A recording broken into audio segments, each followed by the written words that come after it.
And welcome back. And it's going to be a fun hour to talk to Dr. Pat Flanagan, who has been on the program for quite a few years now, unfortunately. But he's back tonight.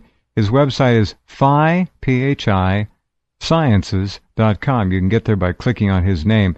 Pat, of course, among many, many things, invented the neurophone. He is a man for all seasons. He's an extraordinary life experiencer and has much to say about many things. Hello, Pat. Good to talk to you again. Hey, Jeff. It's really good to talk to you again. Thank you, my friend. It's been too long. I don't know how time slips away, but it does. Wasn't there a song about that? Something like that. Yes. There are a couple that time... Funny how time slips away. Something. Yeah. So, what we're looking at here since we last talked is really an extrapolation, an extension, a continuing unveiling of the most sophisticated mass scientific mind control and social engineering that the world has probably ever seen and may ever see ever, because I don't think it's going to last too much longer before it comes down on itself. But the media, you remember when it was said that Marshall McLuhan said the message is the media or the medium. Yeah. All right, well, it was TV. And just as some people were beginning to grasp the overwhelming power and influence and psychological, emotional, mental, spiritual subjugation of that media, TV, along comes the Internet, which I think geometrically takes the issue of mass control and influencing that much farther. And then we can, of course, stir into the pot, that cauldron of hell, cell phone radiation, electromagnetic fields, which literally drown us. We're living in a fishbowl. 150 years ago, there was no EMF to speak of, except for a few lightning strikes and maybe something from space that dropped in now and then. But we are living in an environment that the human body simply cannot adapt to quickly enough. And the controllers are, 20, 30 years ahead, 40 years ahead in some disciplines, maybe 10 years ahead in others. But the idea of controlling the human mind now is so advanced and so exacting, I'm sure it would have shaken Edward L. Bernays in his grave if he were to be woken and told about it. I mean, it's just amazing what's going on. You see that as well as anybody. Oh, yes. I've been observing it for years, and of course, I've studied it extensively, and they took one of my inventions and put it under secrecy for years, because some of the technologies I've developed can be used for mind control. They can also be used for the greatest good that the human being has ever seen. That's always a two-edged sword, when you develop. The human being will never see in this case unless the planet is completely turned over and retooled to put good on the throne of evil. And I don't see that happening anytime soon, although I'd love for it to happen. I don't mean to sound negative, but it is what it is right now, and we are in the hands of people who do not particularly care about the value of human life, happiness, integrity, or anything else.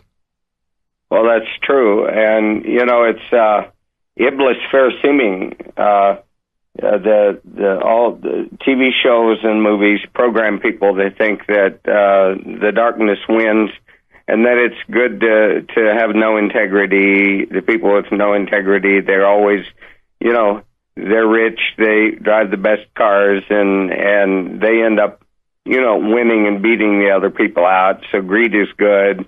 And then greed wins. Greed is good, and that message goes in on several levels. And remember, it is also being enfolded and embedded into the subconscious through these technologies we've briefly mentioned. We'll get into that more as we continue. Exactly. Yeah, the technology's reinforced, so we're getting it subconsciously and we're getting it consciously on multi-levels.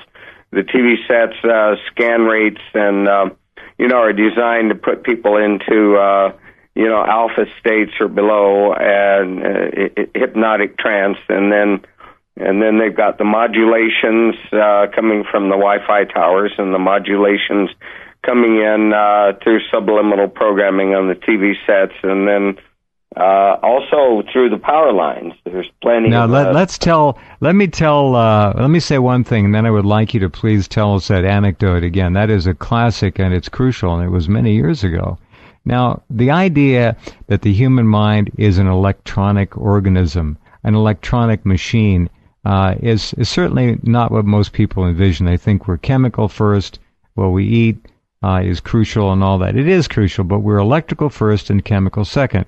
And they, being the scientists who are behind this effort to control people, have decoded much, if not all, of the valuable parts of the human emotion spectrum. The emotional spectrum is known in terms of hertz, megahertz, and other kinds of electromagnetic radiation and frequencies, and can be programmed. We know that people who go near secure military installations will all of a sudden become very nervous and frightened and want to leave. They want to get the hell out of there. And that's because the frequency for fear is being broadcast on a perimeter basis all around that facility. This is really older technology. It's not new. Now, what Pat just said is critical. We all know about cell phone towers. We know about the GWEN towers. We know about satellite applications of electromagnetic fields. We know about the HARP program to pump up into the ionosphere tremendous amounts of electronic energy and then use that to beam back down specific and selected frequencies which can affect small groups or large groups of peoples and populations. But there's another main platform, a main venue, that these kinds of frequencies are actually placed into the human mind at very close range, and it's called the power grid. And Pat was the first one that I ever knew to figure it out. So tell us that story about how those nice, friendly 60 hertz wires in your walls and your 60 hertz powered electronic devices in your home can have a dual purpose at the very least. Well, you know, John Lilly was a good friend of mine. We worked together for the Navy on dolphin projects, and John Lilly developed technologies for bypassing the mechanisms of the human brain that resist programming. And he developed, well, I'll tell it this way. My friend Adam Trombley was also a friend of John Lilly's, and he was in Hawaii looking at the power grid, and there are signals coming in the power grid that have some ultrasonic waveforms and certain wave shape, and so Adam was looking at this grid on the power line, and I was looking he went at over it. He went over to Lilly's lab, didn't he? And there was a screen showing a waveform. Wasn't that the way it went? Lilly walked into to Adam Trombley's house, okay. and Adam Trombley had the waveform up on the screen. Oh, I see. And John said to Adam, he said, "Oh, you know about my waveform?" And Adam said, "What are you talking about?" And then Adam said, "No, this is coming in on a power grid." And then John Lilly said, "Oh, so that's what they're doing with my waveform, the Lilly Wave." And if you Google the Lilly Wave, you'll find just one reference to it. But basically, it's a waveform that enables you to bypass the resistance of the human mind and program the brain. And you can transmit fear, you can transmit any emotion, any kind of information you want on the Lilly Wave. And basically, Adam had discovered that they're using it through the power grid, and subsequently I've been all over the country, all over the world, and measured these things, and apparently there are black boxes in the power companies that produce the Lilly Wave, and they're associated with, Homeland Security or whatever. And basically, these devices put ultrasonic waveform pulses riding on top of the regular 60 hertz wave. And they are mind control waves, and they're coming into everybody's house. So the Lilly Wave basically disarms the brain's ability to discern and decide. It just puts it in a neutral state where things just flow right in, much like the flicker of the old TV set will do. First time you watch TV, it takes about 2 minutes to get into that altered state. It's not beta, it's down in the alpha, almost theta range. You become really a zombie, and then after the first time, it's a matter of seconds. The second time you watch television, you're taken right into that state where things can pour right into your subconscious mind. So the Lilly Wave was used first to disarm the mind, and then your theory is, and Lily's, and I'm sure Adam's as well, is that the Lilly Wave was then piggybacked with any kind of known decoded electronic signature that would cause a reaction in the human brain and consciousness. Fascinating. Well, that is correct, and we know the signatures for every emotional state. The signature of fear, the signature of bliss, the signature of anger. All of these signatures are very easy to duplicate, recreate, and you can, disarm with the Lilly Wave. It goes right in, and then you put whatever you want in there, plus whatever subliminal programming you want. You can create unrest, you can create civil unrest, you can create riots, you can do anything you want. And the amazing part about it is it can also disarm the brain to the extent that the other platforms, cell towers, the GWEN towers, HARP, can also pump up and pump out any number of electronic frequencies that will then have a free ride and entree right into the human mind en masse. This is not just an isolated issue. It's an amazing thing to consider. We are under such control and influence that the average American, the sheep, will never figure it out.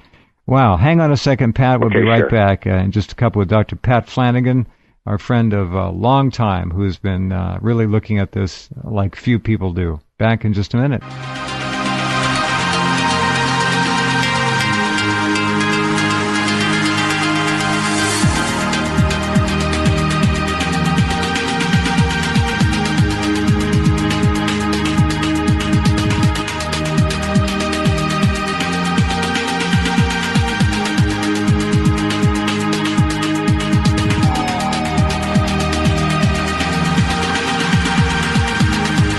Okay, I'm back talking to Pat Flanagan. Here's a little piece on the Lilly Wave and why it is the wave of choice, the waveform of choice.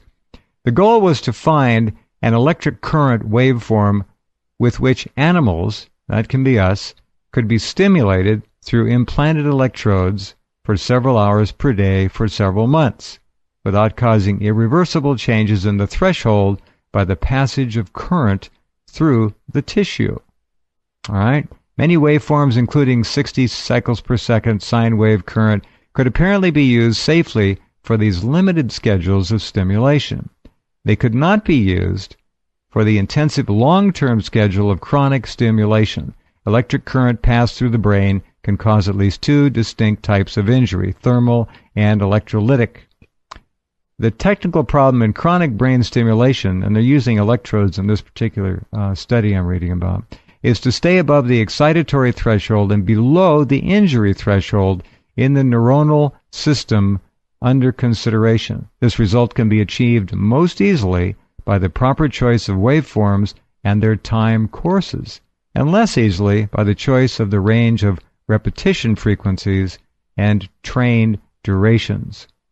So they worked on this and came up with this final statement. The previous waveforms used in neurophysiology and in neurosurgery injured the neurons when unidirectional current passed through the brain.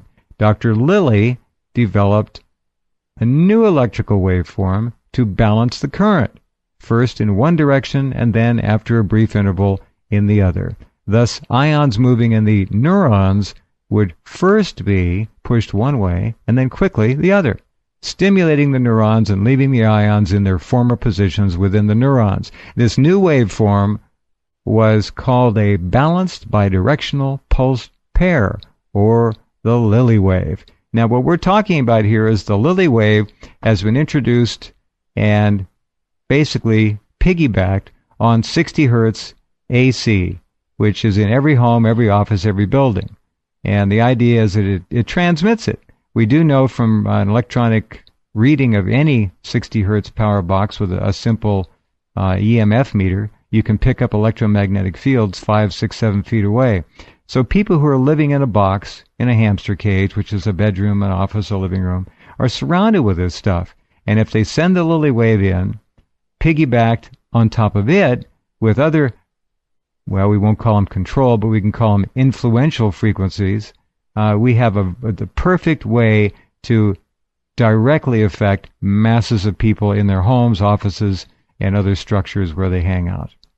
Pat, go ahead. Well, that is correct, and it's used in multi-levels. It's used in microwaves also. Microwave stimulation of the brain. The problem with stimulating the brain continuously with microwave or control frequencies is that you can cause damage. You don't want to damage people's brain unless that's your intent. But they're doing a good enough job on their own. Yeah, but basically the idea is to stimulate, transmit the information in, return the nerves to their former state, and then the brain doesn't resist it, because if the same signal keeps coming in over time, the body can develop a defense against it. The Lilly Wave is a waveform that prevents you from building any kind of defense. All right, very good. Now, what we have then in sum are a half a dozen primary venues to deliver electromagnetic frequencies to elicit some kind of a response in people. It's not to say that everyone's going to be driven out in the streets into a riot status tomorrow morning. But again, they have decoded successfully, electronically, most every basic emotion and thought process pattern in the human mind. Is that correct? Oh, that is absolutely correct. And they can do it over the telephone. They can do it, when you're talking on the telephone, they can modify your speech waveform, put a Lilly wave on it, transmit that right back in, and put any emotion they want. Like if you're talking to someone, they can take your voice waveforms and they can put you into fear, put you into anger. You can call someone that you normally would have no anger with, and then after talking for a few minutes, suddenly you're screaming at each other, angry. And that's because your voice waveform has been modified with the Lilly waveform with an emotion added to it. And it can be done in multiple venues, not just the power line, and you can get people so fearful or so angry that they'll get up and do something about it. And so if you want people to riot so you can prove a point or whatever, you can do that. Well, they can do this. They don't have to have hardwired phones either. This can be done through cellular microwave radiation that goes everywhere. Absolutely. That's microwave transmitters. The Sky Fry, when I first came out with the neurophone and we discovered that you could transmit information into the brain bypassing the hearing channels completely, they developed a microwave modulation, and that's why my particular encoding technologies could be used with microwaves, and you can plant subliminal thoughts in people's heads, or you can amplify it to the point where they think they hear the voice of God, and you can say, this is the voice of God, and I want you to go do this, or I'll give you pain, and the one person giving you pain is right over there. Do something about it,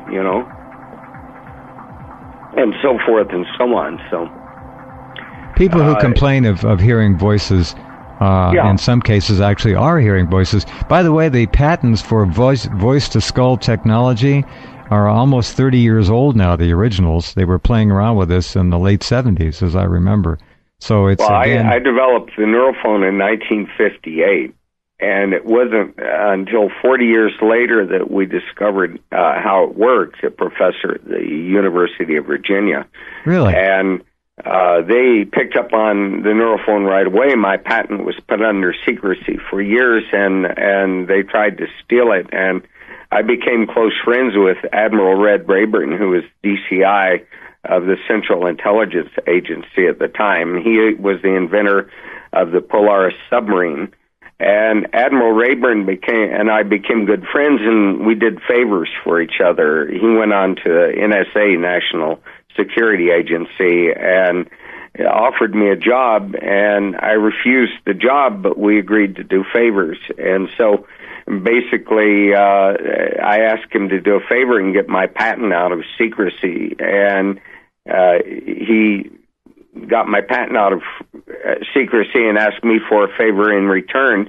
But what he didn't tell me is that just because they got my patent out of secrecy didn't mean that they wouldn't harass me and try every way they could to keep me from doing anything with it.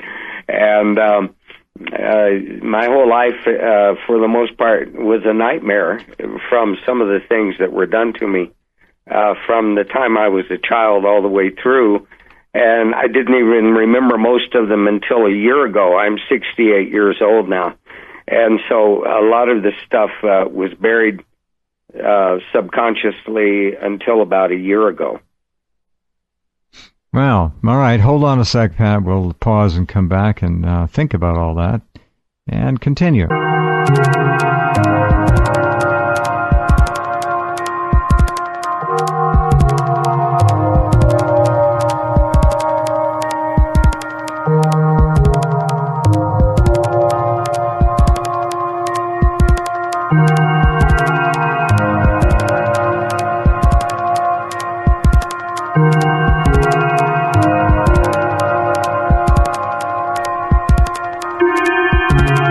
Okay, I'm back with Dr. Pat Flanagan.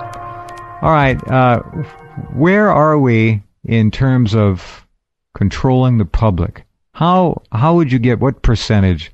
How thorough? How pernicious is it right now? We have people buying into the political clubs that they belong to, the left-right, the phony left-right paradigm. They're a member of a church or a secret organization or whatever. As soon as people join up with something, that's an elitist, dominant ego thing to do, and they think that they're better than others, and the other people don't measure up, or I've got the truth and you don't. It's a way to divide and rule again. But how seriously competent and efficient is mass electronic mind control? The entire public, for the most part, is under mind control from various drugs put in the water to drugs that they're taking to programming in school. Well, SSRIs certainly have the potential, I'm not saying they do, to put the mind into an even more malleable state that it can be entered, penetrated, and manipulated. Absolutely. No, there are so many drugs, and that's for the mass public, and then they have drugs and things that they can use on individuals that they've singled out that they wish to control more deeply. Various school programs looking for gifted children, looking for certain individuals that they might want to go deeper with. But the mass public itself, all of us, sit around and watch TV, and most of the programming comes through the TV set, and it's just very extensive. And then you've got, and this goes on, but you've got the fluoride in the water, and you've got the chemicals in Diet Cokes and, diet foods and so forth. It's very extensive.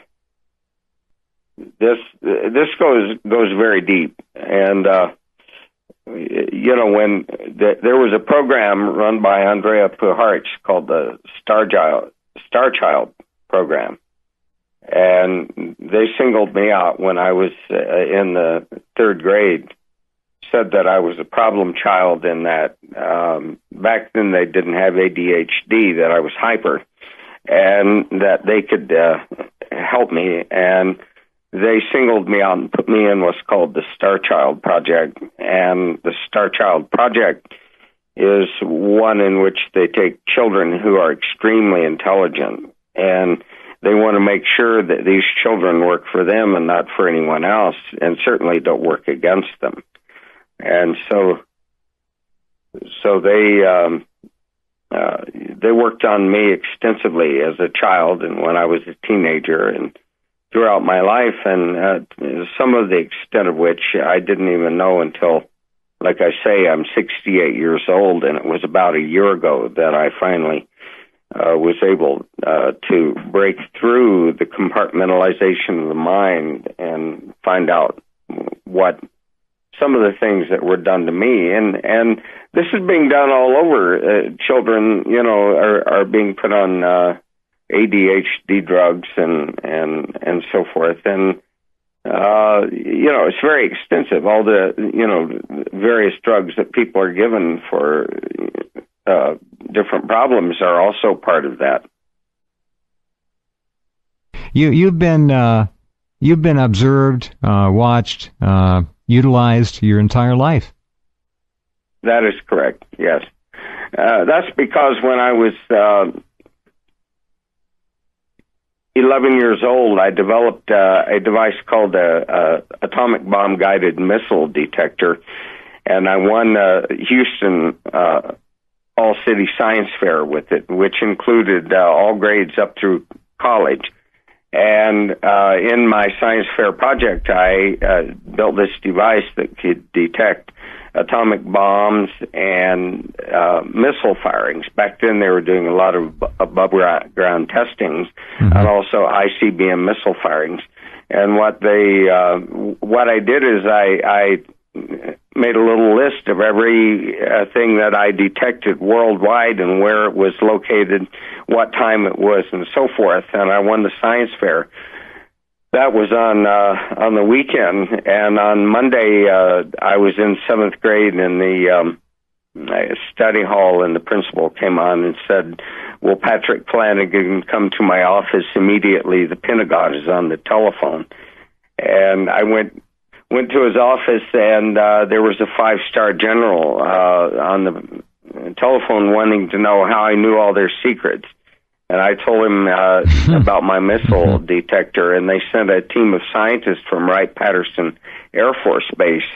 But I had their attention way before that even, but that really got their attention. And I discovered later on that not only did they want all of my inventions, they wanted me to work for them. When I was 17, I received an award with Admiral Red Rayburn and Ed Teller, and Murray Gell-Mann.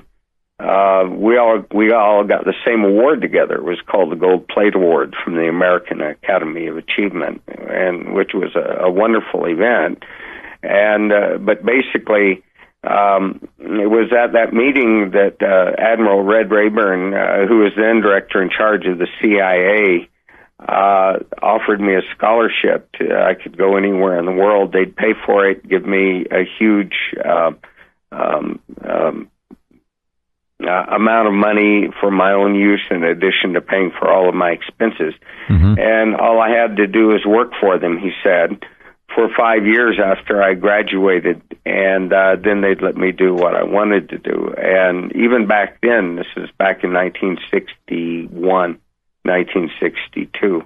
Even back then, I was told by some scientists and people that if I accepted the deal and I went to work for them for 5 years, that they'd never let me go, and that I'd never be able to do what I wanted to do. And by the time I was 17, I was making more money than my father was making, and didn't need money. And so I refused the scholarship offer, but Red Rayburn made me that deal of favors. And all I had to do when I wanted to reach him is I'd call the CIA main number and leave a message for him, and he'd call me back within 24 hours.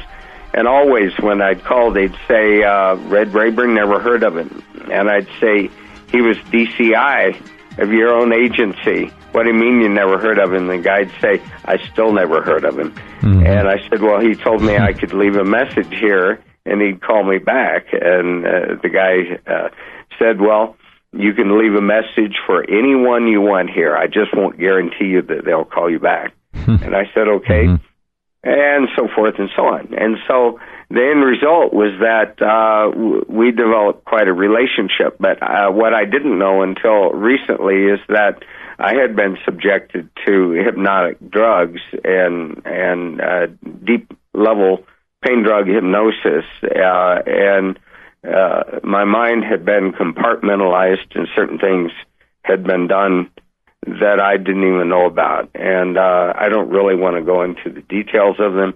I don't hate these people for it. In fact, I've reached the point where I don't hate anyone for anything they've ever done to me, and it's all part of my life experience, and it's something that I needed to know. But I also understand how they work, and we're reaching a point right now where we're coming into a level where these people are actually losing their control. Interesting. Let's pause right there and come back and pick that up. Losing their control, that's a very provocative statement. We'll be back with Dr. Pat right after this.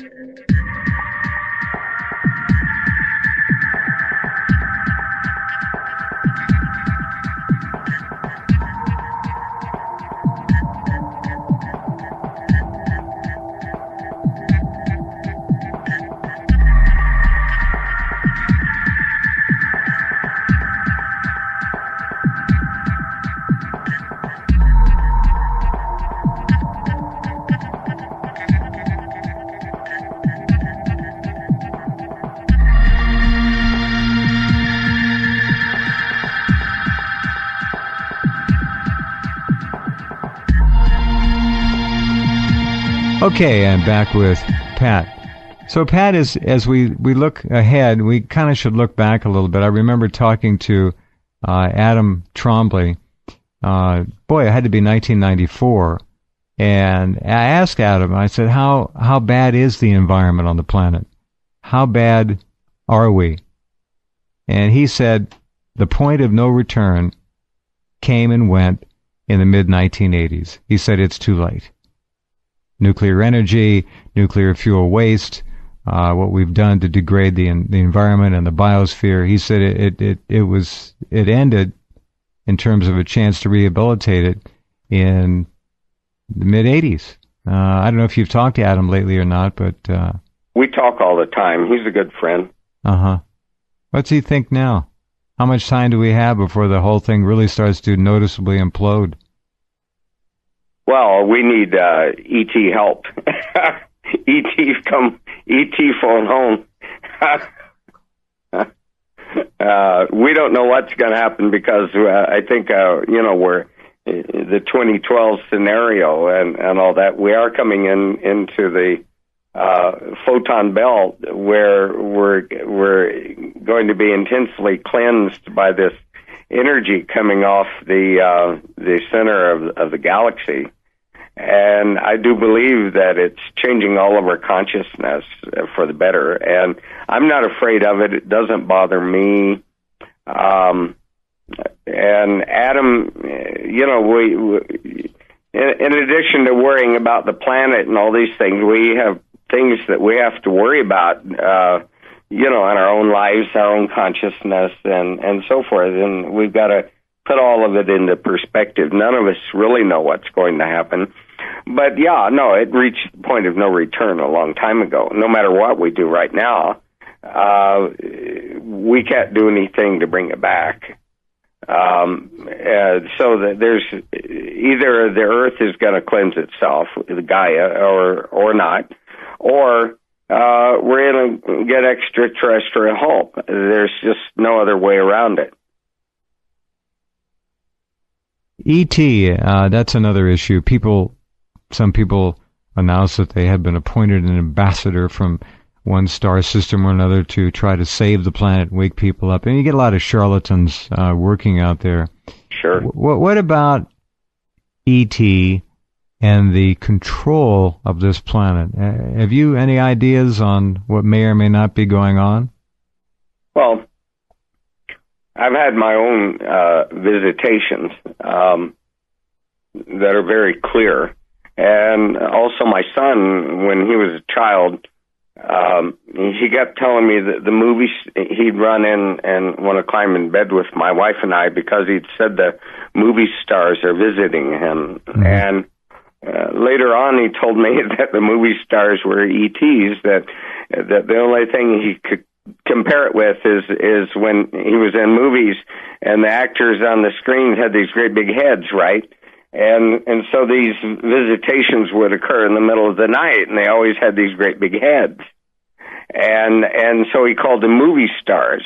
And so I believe that the negative ETs are gone. I think that they're gone now, and I don't think that they're negatively affecting us anymore. That's my belief based on a number of things. But I believe that we are getting help now from, let's say, the positive races, because there are all kinds out there, and we can't dismiss it. I know it's absolutely true. I've had my own experiences, like I say, and but I'm no ambassador for the ETs, and I haven't been told to tell anybody anything that I'm consciously aware of. Right. And, Pat, what are they telling us? What might they tell us to do that we obviously can't figure out on our own? I mean, look at Fukushima. We don't need nuclear power. It's absurd. No. If they don't intervene, much along the lines of the day the Earth stood still in 1951, where they sent an emissary here and he gave the planet an ultimatum. You either disarm and cut it out, or you're toast. And it seems to me that's the only kind of thing that this species is going to heed, if it'll heed anything. Yeah. Well, the biggest answer to Fukushima is sulfur. Did you know that sulfur forms 146 compounds of 92 elements, and sulfates cannot stay in the body more than 12 hours? And if they dumped huge amounts of sulfur on Fukushima and into the ocean, it would sulfate all the radioactive elements except for iodine, and that these would then pass through the bodies of the fish and everything in sulfate form and would not stay in the body. And then we have to work on damages to the cells, and those can be done with antioxidants. I mean, there are ways to take care of our bodies and to neutralize the radioactivity. And no one's talking about sulfating the ions. And organic sulfur in our bodies is of supreme importance in the form, we call it MSM, methyl sulfonylmethane, which is a form of organic sulfur. But we can do things to help the environment ourselves. And one of the things I do believe the ETs are saying is that we have to want them to help. We have to ask for help. And not only that, but we have to help ourselves. People have to wake up from their sleep and start doing their best. And just like the 100th monkey, when a certain number of us wake up, then I think we're going to get the help we want and the help we need, and I think we're almost there. Well, the idea is a good one, but you see stories like the one I ran yesterday, Liberia in Africa. Everybody's looking at Africa now to plunder it. Liberia has sold off almost 1/4 of the entire country to logging companies. They don't. They just sold it off. They don't care, and they're destroying the rainforest at record rates to put in genetically modified soybean crops, which are going to go around the world poisoning animals and humans in various forms. This whole GMO revolution is out of control, and there's no way to recall that. You can't, as you said earlier, you can't go backwards. Wherever we're going forward and out the other side, wherever that is.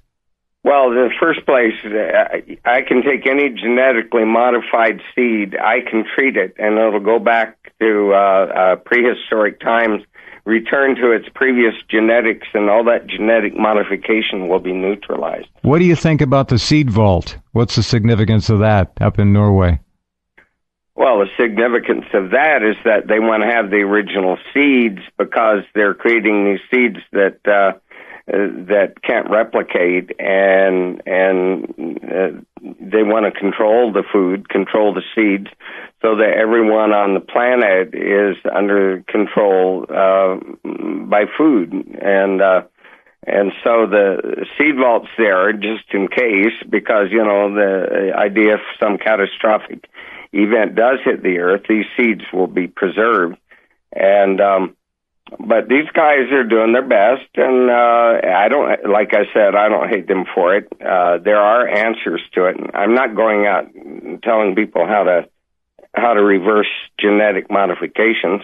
I'd be dead in very quickly if I were to do that, and I have no intention of doing that. I mean, I'm not. I might be strange, but I'm not crazy. So you're saying for sure you do know of a technology to reverse runaway GMO? Absolutely.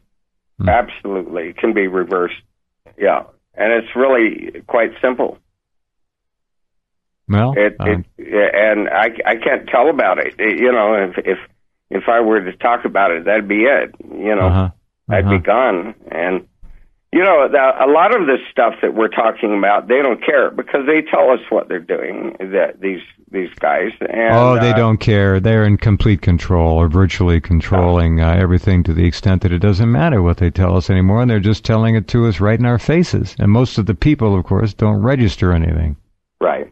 And they're proud of it. They want to brag. And,